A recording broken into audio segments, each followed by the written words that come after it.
At the Nevada Museum of Art, you might recognize the work of your Someone to Know this week. It's so precise if you take a close look here. It almost looks like he printed this off of a computer, but the process is actually a lot more interesting and a whole lot more complicated than that. Meet Craig Mitchell. With steady hands and a very fine blade, Craig Mitchell spends a lot of time hunched over this work table, carving out what are essentially giant stamps. Stamps that he'll mount onto a press, ink with a roller, and send oh so carefully through the press with some paper on top. One layer at a time. There it is. He does this 9 times with different colors and stamps, all for a single final product. Each one has its own detail. Like, this is the highlights on the tree.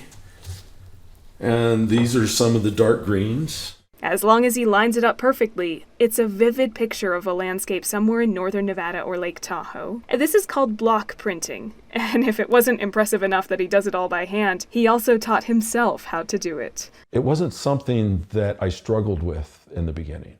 I, for some reason, feel like I was made to do this.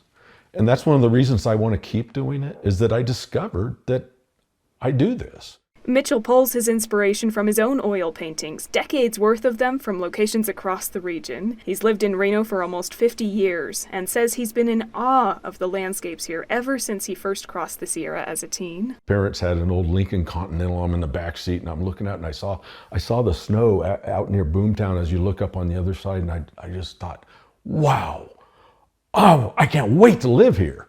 He says the days have flown by since then. Sun up to sundown, Mitchell is either outdoors or here in this studio, capturing the dramatic sights of northern Nevada. Craig also has a local claim to fame that he doesn't talk about that often. He's the artist who designed the modern-day Wolfpack logo, yes, the logo that's on every t-shirt and brochure and smack in the middle of the basketball court and football field. He says it was fun and he's proud of the work, but he doesn't necessarily want to be known as the guy who designed the Wolfpack logo, because at heart, he is first and foremost a landscape artist. Covering Someone to Know, Faith Justice, 2 News, Nevada.